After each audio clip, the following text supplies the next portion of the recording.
তো পেমেন্ট নিয়ে সবার অনেকটাই ছিল। তো তো আজকে আমি পুরো টোটাল পেমেন্টের ডিটেলসটা আমি আরেকবার তোমাদের ক্লিয়ার করে দিচ্ছি। তো যারা এখনো পর্যন্ত আমার চ্যানেলটা সাবস্ক্রাইব করোনি তারা কিন্তু ঝটপট আমার চ্যানেলটা সাবস্ক্রাইব করো। তো পাশে থাকা বেল আইকনটা ক্লিক করো যাতে যখনই আমি তোমাদের জন্য কোনো হেল্পফুল ভিডিও আপলোড করি তোমরা ঝটপট নোটিফিকেশন পেয়ে যাও। তো চলো পেপারগুলো সমস্ত সিলেক্ট করবে। ইউজার আইডি পাসওয়ার্ড দিয়ে লগ ইন করলে সমস্ত এই পেজটাই ওপেন হবে। এখানে এরকম সিলেক্ট করে সাবমিট করবে। তো সাবমিট করলে কিন্তু আবার ইউজার আইডি পাসওয়ার্ডের জায়গায় আসবে। এটা কিন্তু মাঝে মধ্যে একবার দুবারে রিপিট হতেই পারে, কোনো অসুবিধা নেই, তোমরা পুরো ডিটেলস দিয়ে দিবে।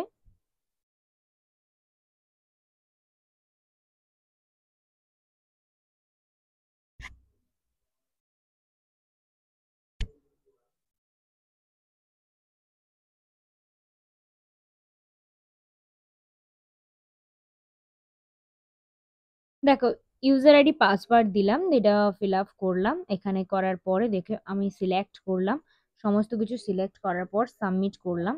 সাবমিট করার পর এবার আমাকে পেমেন্ট ডিটেলস দেখাচ্ছে, ঠিক আছে, আমি এটা আগেও দেখিয়েছি, এটা আমি আর কিছু বলছি না।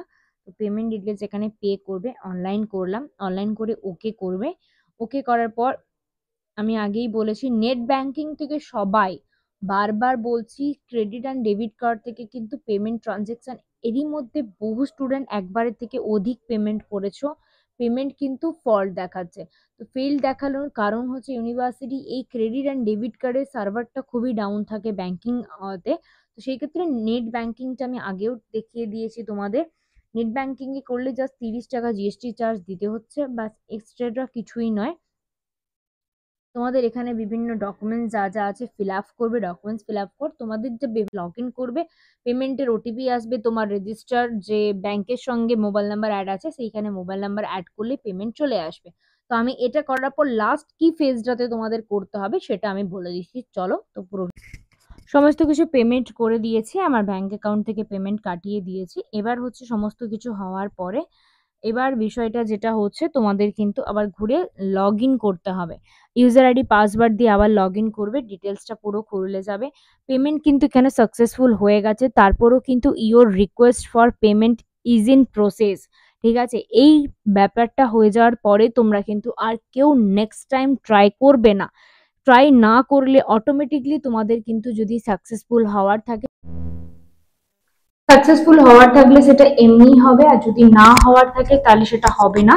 তো যদি হওয়ার থাকে তাহলে তোমরা এই যে 20 মিনিট অপেক্ষা করতে বলা হয়েছে, 20 মিনিট পর ট্রাই আর করবে না, একদম 10-12 ঘন্টা এটা ছেড়ে দেবে, তারপরে ট্রাই করবে। তো দেখো আমি 10-12 ঘন্টা পর আমি আবার ট্রাই করার অপশনে নিয়ে আসছি, দেখবে সেখানে অটোমেটিকলি সাকসেসফুল হয়ে যাবে। আর যদি তোমরা একের অধিক বার পেমেন্ট করতে থাকো তাহলে কিন্তু তোমরা পেমেন্টটা রিফান্ড পাবে 3 মাসের মধ্যে, কিন্তু পেমেন্টের সঙ্গে যে জিএসটি চার্জটা বা কনভেন্স ফিটা কাটছে সেটা কিন্তু আর ফেরত পাবে না। তাই সাবধান অনুযায়ী করবে। তো দেখো আমি আবার হচ্ছে ইউজার আইডি পাসওয়ার্ড দিয়ে লগ ইন করছি, আমাকে কিন্তু এখানে সাকসেসফুল দেখাবে। তো দেখো সেটা আমি কিভাবে করছি। দিয়ে লগ ইন করছি, লগ ইন করার সময় একটা জিনিস খেয়াল রাখবে, আমি আরেকবার তোমাদের ক্লিয়ার করে দিই। পেমেন্ট ট্রানজেকশন যার যেরকমই কাটছে হোক না কেন, but credit and debit card থেকে কিন্তু বড়ই সমস্যা করছে, বিশেষ করে স্টেট ব্যাংক থেকে। তো নেট ব্যাংকিং স্টেট ব্যাংক থেকেই করবে, দেখবে পেমেন্ট কাটাটা স্মুথলি হবে, আর পেমেন্ট যদি কেটে থাকে কোনো সমস্যা হবে না। দেখো আমি পেমেন্ট এখানে দেখো ফর্ম ফিল আপ ফেজ 1 ডান, আমি আগেই দেখিয়েছিলাম। এবার পেমেন্ট ফেজ 1 ডান, এটাও কিন্তু আমার ডান হয়ে গেছে। এখানে ডান দেখাচ্ছে মানে তোমার পেমেন্ট কমপ্লিট হয়ে গেছে, মানে তোমার এক্সাম কমপ্লিটে কোনো সমস্যা নেই। কিন্তু এক্সাম ফর্ম ফিল আপ যে কমপ্লিট হয়েছে তোমাকে যে একটা প্রুফ কিছু নিজের কাছে রাখতে হবে, যাতে তুমি নিজে বুঝতে পারো যে তোমার এক্সাম ফর্ম ফিল আপে কোনো সমস্যাই নেই।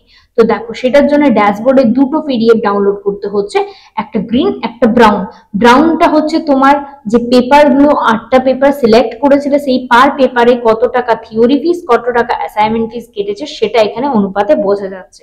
তো এটা হচ্ছে পেপারের কোড, কোর্স ফি, থিওরি, তোমার হচ্ছে থিওরি ফিস, অ্যাসাইনমেন্ট ফিস সমস্ত কিছু আছে। এটা ক্লোজ করে দ্বিতীয় ড্যাশবোর্ডে যেতে হবে। তো এখানে একটা কথা বলে দিই, এখানে যে যতগুলোই পেপার সিলেক্ট করবে ততগুলো পেপারেই কিন্তু অ্যাসাইনমেন্ট দিতে হবে। যদি কোনো পেপার মিস করে যাও সেই পেপারে কিন্তু অ্যাসাইনমেন্ট আর ফাইনাল দিতে পারবে না। গ্রিন কালারের যে অপশনটা দেওয়া আছে ড্যাশবোর্ডে ওখানে ক্লিক করবে। এই যে পেজটা, এই পেজটাই কিন্তু মেইন ফর্ম ফিল আপের পেজ। এই পেজটাই নিচে ডাউনলোড অপশনে গিয়ে ক্লিক করে প্রিন্ট অপশনে তোমরা প্রিন্ট করে নিজেদের কাছে রেখে দেবে। আর নিজেদের কাছে প্রিন্ট থাকলে এটা তোমরা পরবর্তীকালে যে কোনো হেল্প লাগলে ইউনিভার্সিটি সেখানে তোমরা শো করতে পারো। আজকের মতো এইটুকু, দেখা হচ্ছে নেক্সট কোনো ভিডিও।